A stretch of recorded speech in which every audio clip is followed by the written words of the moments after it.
देखेंगे तो यहाँ पे देखेंगे 8 जून 2025 से इनका एग्जामिनेशन स्टार्ट हो रहा है और ये सारे आप लोग का लगभग डिपार्टमेंटल एग्जामिनेशन है, वन डे एग्जामिनेशन है, तो ये कोई बहुत बड़ा मैटर ऑफ कंसर्न नहीं है। उसके बाद जो इनका रेगुलर एग्जामिनेशन से स्टार्ट हो रहा है, ये आप लोग का 24 जुलाई से स्टार्ट हो रहा है और ये कंटिन्यू लगभग आप देखेंगे तो पूरा शेड्यूल कैप्चर है कब तक का, तो मार्च 2026 तक का कैप्चर है। तो यहाँ पे लोगों के द्वारा ये अंदेशा लगाया जा रहा है कि यहाँ पे जो आप लोग का 24 जुलाई से पहले का जो टाइम है वहां पर आप लोग का एनटीपीसी का ग्रेजुएट का एग्जामिनेशन हो सकता है, क्योंकि एनटीपीसी ग्रेजुएट में भी बहुत बड़ी संख्या में एप्लीकेशन फॉर्म फिलअप हुए हैं और एनटीपीसी अंडर ग्रेजुएट यानी कि 12th लेवल का जो एप्लीकेशन फॉर्म है वहां पे भी बहुत बड़ी संख्या में एप्लीकेशन फॉर्म फिलअप हुआ है। तो दोनों एग्जामिनेशन इससे पहले तो बहुत मुश्किल होगा, लेकिन एक एग्जामिनेशन यहां पर इससे पहले संभव है, क्योंकि इतनी बड़ी संख्या में एप्लीकेशन का फॉर्म फिलअप हुआ है, लगभग 1 महीने के आसपास आप लोग का एग्जामिनेशन चलने की संभावना है।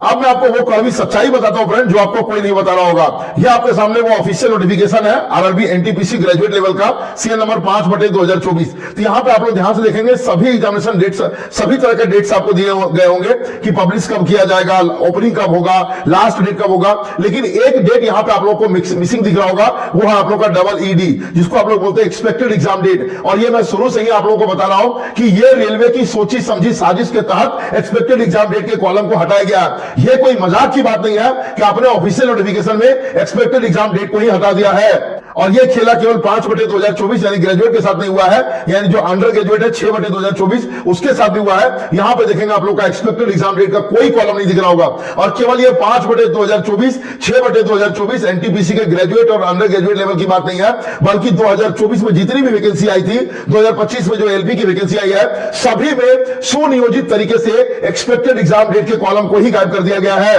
तो आप कहोगे सर ये तो हुआ प्रॉब्लम, आप तो हमेशा प्रॉब्लम के साथ साथ सॉल्यूशन के लिए भी जाने जाते हैं, आप हमेशा अपने सर से एक सॉल्यूशन भी रिकमेंड करते हैं कि इस प्रॉब्लम का आखिर सॉल्यूशन क्या हो सकता है। जी हाँ फ्रेंड्स, दुनिया में हर प्रॉब्लम का सॉल्यूशन एग्जिस्ट करता है, तो इस प्रॉब्लम का भी सॉल्यूशन एग्जिस्ट करता है।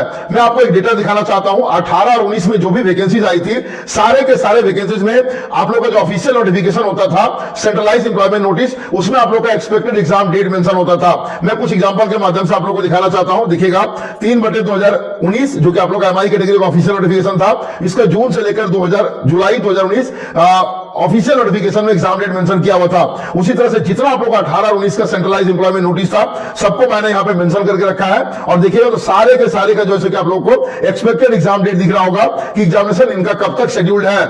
और आपको पता होगा फ्रेंड, हम लोगों ने जो रेलवे के खिलाफ पहली लड़ाई लड़ी थी, जो कि ग्रुप डी 2019 की जो वैकेंसी आई थी, उसका परीक्षा जब नहीं हो रहा था तो एग्जामपुर की टीम के द्वारा जंतर मंतर पर प्रोटेस्ट ऑर्गेनाइज किया गया था। उसमें जो आधार था वो वही था कि सेंट्रलाइज एम्प्लॉयमेंट नोटिस में जब एक्सपेक्टेड एग्जाम डेट दिया गया है, तो उस एक्सपेक्टेड एग्जाम डेट के अकॉर्डिंग एग्जामिनेशन कंडक्ट क्यों नहीं करवाया जा रहा है। कहीं ना कहीं उसी मतलब की प्रेशर का नतीजा था कि रेलवे ने ऑफिशियल नोटिफिकेशन से एक्सपेक्टेड एग्जाम डेट कॉलम को ही गायब कर दिया है। और रेलवे ने जब एक्सपेक्टेड एग्जाम डेट कॉलम को गायब किया, लेकिन रेलवे के जब सफिशिएंट दबाव पड़ा था एएलपी के मतलब की वैकेंसी बढ़ाने की मांग को लेकर के, तो उस समय रेलवे ने यहां पे देखेंगे टेंटेटिव टाइमलाइन भी जारी किया था एएलपी का कि कब से कब तक जैसे कि वो लोग एग्जामिनेशन को कंडक्ट करवाएंगे। यहां देखिएगा सीबीटी 1 का बताया गया था जून से लेकर के अगस्त 2024 में, और सीबीटी 2 बताया गया था आप लोगों का सितंबर 2024 में। और सीबीटी 2 खत्म कब हुआ है, तो वो खत्म हुआ आप लोगों का 6 जून 2025 को, यानी कि पूरा का पूरा 6 महीना डिले है। कोई बात नहीं, आप 6 महीना डिले करिए, साल भर डिले करिए, लेकिन आप लोगों को ऑफिशियल नोटिफिकेशन में एक्सपेक्टेड एग्जाम डेट देना ही पड़ेगा। उसी तरह से रेलवे का एक और टेंटेटिव एग्जाम कैलेंडर देखेंगे, यहाँ पे अलग अलग एग्जामिनेशंस का बताया गया था। 1/2024 आरपीएफ, 1/2024 2/2024 और 3/2024 का।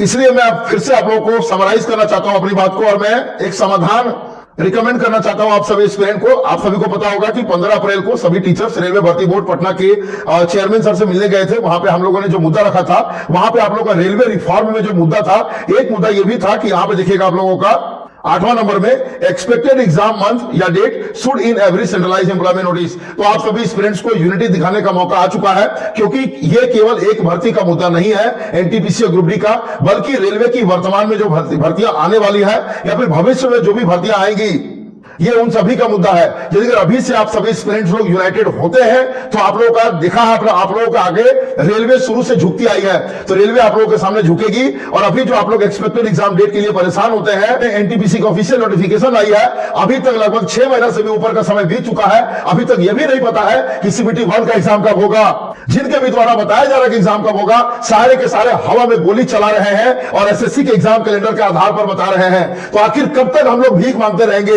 रेलवे एग्जाम हमारा हक है और हम लोग एग्जाम डेट लेकर रहेंगे। इसके ऊपर आपका क्या ओपिनियन होगा, कमेंट करके जरूर बताइएगा। मिलते हैं नेक्स्ट वीडियो।